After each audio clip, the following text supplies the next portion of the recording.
शुमाली कश्मीर के जिला कुपवाड़ा में नाबालिग बच्ची के कत्ल केस में बाप ही कातिल निकला। दरअसल ये मामला 29 मार्च को पेश आया जब एक खबर जंगल की आग की तरफ फैल गई कि खुरामा कुपवाड़ा में एक बच्ची के गला कटी हुई लाश इसके सहन में टीन शेड में मिल जाती है। इसके फौरन बाद पुलिस ने तफ्तीश शुरू कर दी। घर वालों को पूछताछ के लिए बुलाया। पूछताछ करते करते शक की सुई इकबाल खटाना के ऊपर जा रुकी।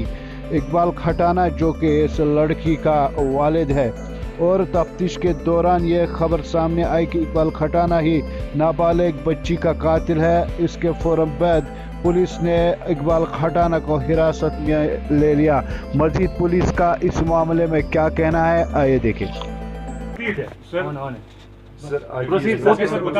करे शुरू। जी सर बताएं। मेरी तरफ से सबको आदाब। आज के इस प्रेस ब्रीफ के हवाले से मैं ये बताता चलूँ आपको कि 29 मार्च को आप सब लोगों ने पहले भी उसको काफ़ी कवरेज दी है। एक बच्ची का जो लाश मिलती है हमें खुरामा गांव जो Lolab police station Lolab area में है और पुलिस स्टेशन लालपुरा का एरिया पड़ता है। वहाँ पे एक लकड़ी के शेड में, जिसमें हम लकड़ी स्टोर करके रखते हैं, वहाँ पे एक डेड बॉडी मिलती है। प्राइमा फेशी लगता है कि बच्ची का जो है वो गला काटा गया है और उससे उसकी डेथ हुई है। बहरहाल रात का वक्त था और उसके दूसरे दिन जब सुबह के टाइम पोस्टमार्टम करवाया गया तो एक डिस्कशंस डॉक्टर के साथ जो हुई और प्रिलिमिनरी जो पोस्टमार्टम रिपोर्ट उनके हिसाब से ये पता चलने लगा कि बच्ची का गला भी घोंटा गया है, क्योंकि उसके कुछ ऑर्गन्स पे जो ब्लड वो ज़्यादा था और जिससे जो डॉक्टर्स का अपना बताने का तरीका होता है, उन्होंने ये भी असेस किया कि शायद बच्ची का जो गला पहले घोंटा गया है और फिर उसको उसके जो गर्दन पे है वो छुरी चलाई गई है या कोई तेज़ नोक की जो भी चीज़ जिससे गला काटा गया है। बहरहाल इसी के चलते जो वजूहात थी, जैसे लगता था कि जहाँ डेड बॉडी पड़ी हुई है और साथ में जो सराउंडिंग्स थी, उन सारे जो मौके को देख के शक जो है वो ज़्यादा आसपास के लोगों पे ही जाने लगा। और जो बहरहाल तफ्तीश शुरू की गई उसमें डीएसपी जो लोलाब है सरफराज बशीर, वहाँ के चौकी ऑफिसर अजहर शकील और एसएचओ मलिक नसीर, इसके साथ साथ एडिशनल एसपी और मैं भी स्पॉट पे गए और थोड़ा इंट्रोगेशन में भी ज्वाइनिंग हुई और कुछ सस्पेक्ट जो हमने उस पर ज़ीरोइंग की तो उनमें फैमिली ही सस्पेक्ट आने लगी, क्योंकि जब फैमिली को क्रॉस चेक किया गया कि वो किस सीक्वेंस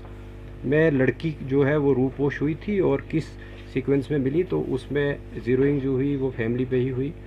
बहरहाल जब फैमिली में भी सेपरेट इन्वेस्टिगेशन चलने लगी, इंक्वायरी चलने लगी, तो लड़की का बाप जिसका नाम मोहम्मद इकबाल खटाना है वो हमारा प्राइम सस्पेक्ट लेके उसमें तफ्तीश में आने लगा। और जब उसको अच्छे तरीके से जब क्रॉस क्वेश्चनिंग और बाकी तफ्तीश के जो जितने भी मवाद हमारे पास थे उनसे जब कन्फ्रंट किया गया तो उसने कन्फेस किया कि इस छोटी बच्ची जो कि मोहम्मद इकबाल की ही बच्ची है, उसका जो मर्डर है वो उसने खुद किया है, बाप ने किया है,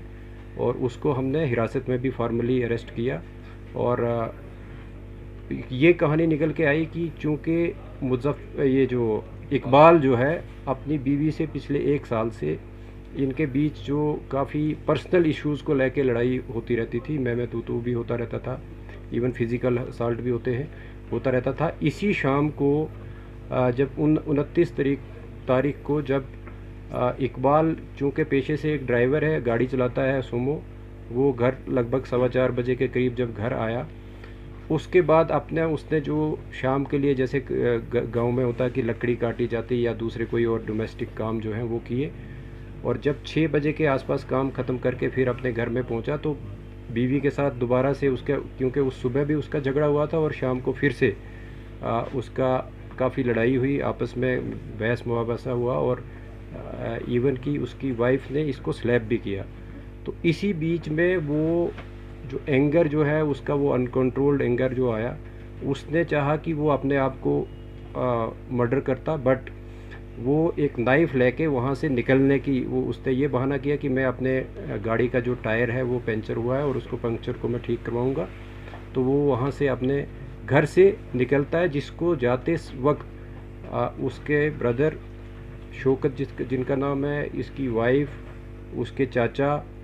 वो सारे लोग उसको देखते हैं और उसका कज़िन जो है वो देखते हैं कि वो घर से निकल रहा है और छोटी बच्ची उसके पीछे चल रही है। और वो इतने में बच्ची जो है उससे कुछ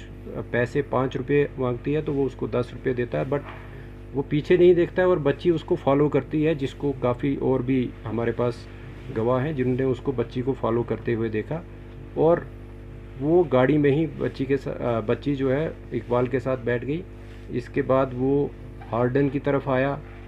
और फिर उसके बाद सीवर की तरफ, खुरामा की तरफ आया, और जहाँ पे गाड़ी में ही, चूँकि उसके बाद इफ्तारी का भी वक्त था और गाड़ी उसने एक आइसोलेटेड प्लेस पे लगाई। जब देखा कि लोग जो है वो चूँकि इफ्तार के बाद रश भी कम हो जाता है, आजकल तरावी का वक्त होता है, और जो ही तरावी के लिए लोग निकल पड़े, तो उसने ये सोचा कि लड़की मेरे साथ है, अगर मैंने भी अपने आप को ख़त्म करना है तो इसका क्या करूं। और वो जो आउट ऑफ रेज जो है वो पहले बच्ची का गला घोंटा और बच्ची जो है उसकी डेथ जो है उसी में हो गई। और वो अपनी सोच को बदलते हुए सोचा कि बच्ची को मैं कैसे किसी जगह, ऐसी जगह रखूं कि वो उसकी डेड बॉडी जो है वो मिल जाए और फिर मैं अपने आप को भी ख़त्म करूं। बट जब वो वहाँ पे डेड बॉडी को अपनी गोद में उठा के अपनी गाड़ी एक रोड के साइड पे लगाता है और वो इस शेड पे, जहाँ पे आखिर में डेड बॉडी मिली है, वहाँ पे रखता है। वहाँ पे चूँकि इसने पहले ही अपने आप को ख़त्म करने के लिए एक चाकू जो है अपने घर से लिया था, और उससे फिर अपने इस जो जुर्म को वो दूसरा रुख देने के लिए, ताकि इसका शक जो है दूसरे लोगों पे भी जाए, और वहाँ पे शेड में जो है वो अब इस बच्ची की डेड बॉडी को रख के उसके बाद इसका गला काटता है। और जिस मिकदार में अदरवाइज़ एक ज़िंदा आदमी का ब्लड निकलना चाहिए उतना नहीं उससे निकलता है, वो हमने मौके पे भी देखा है। उसके बाद ये चाकू को धो के और अपने पास रख के फिर जाके अपनी गाड़ी को लाके हिस्ब मामूल जहाँ पे ये गाड़ी को रखता था वहाँ पे ही गाड़ी को दोबारा पार्क करके जब घर जाता है, उसके बाद ही घर वाले इसको पूछना शुरू होते हैं कि बच्ची आपके साथ गई थी और बच्ची कहाँ पे है। तो वो ये बहाना बोलता है कि बच्ची मेरे साथ नहीं थी। अलबत्ता चूँकि 3-4 लोग जो मैंने पहले भी जिक्र किया कि जिन्होंने उसके फॉलो करते हुए देखा था बच्ची को,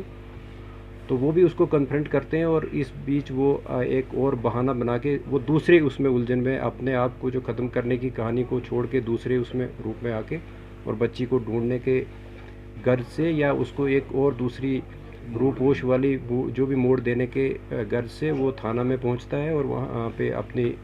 रिपोर्ट जो है वो दर्ज करवाता है कि मेरी बच्ची गायब है। लेकिन जिस बीच वो रिपोर्ट करने के लिए आ रहा होता है, उसी बीच जब उसके घर वाले या दूसरे मोहल्ले वाले बच्ची को ढूंढ रहे होते हैं, मस्जिद से भी अनाउंसमेंट की जाती है और उसकी वाइफ को ये बच्ची इस शेड में स्पॉट होती है डेड हालात में। तो वहाँ से फिर बच्ची को बरामद करके वो फिर से, जो मैंने पहले शुरुआत में की कि बच्ची को किस तरीके से फिर उसका पोस्टमार्टम किया गया और बाकी जो सारी कार्रवाई मुकम्मल की गई। अभी तक की तफ्तीश में सिर्फ मोहम्मद इकबाल ही एक वाहिद सस्पेक्ट जो वाहिद मुलजिम जो है वो सामने उभर के आया, ट्रांसपायर हुआ है इन्वेस्टिगेशन में, और उसी को गिरफ़्तार भी किया गया है। जिस चाकू से उसने बच्ची का गला काटा था वो भी उसने फिर किचन में एक और मखसूस जगह पे छुपा के रखा था, वो भी बरामद किया गया है। इसके साथ साथ उसके कपड़े जिन पे जो उसके कफ्स होते हैं, कॉलर, ये जो बाजू के, उनसे भी ब्लड जो स्टेन्स मिले हैं और उनको भी सीज़ किया गया है। और जहाँ जहाँ पे वो रुका है और जिस तरीके से हमने टेक्निकल जो एविडेंस को कलेक्ट किया है वो बिल्कुल कॉरोबरेट होता है कि वो कहाँ कहाँ गया था और किस किस कौन कौन सा उसका मोमेंट पैटर्न रहा है, वो भी सारा इस्टेब्लिश हुआ है। बहरहाल जो तफ्तीश अभी तक हुई थी, और मुझे लगता है कि यहाँ तक ही हमारी तफ्तीश जो है, अब इसको सिर्फ जो बाकी लीगल प्रोसीजर्स हैं वो हमने पूरे करने हैं, और जो इकबाल है उसको गिरफ़्तार किया गया है। सर, इस साजिश में और कोई अरेस्ट हो सकता है? क्योंकि जिस तरह से डोमेस्टिक मियाँ बीवी की लड़ाई जो है वो मुझे लगता है थोड़ी बहुत नोक झोंक, बड़े लेवल की नोक झोंक हर जगह होती है। बहरहाल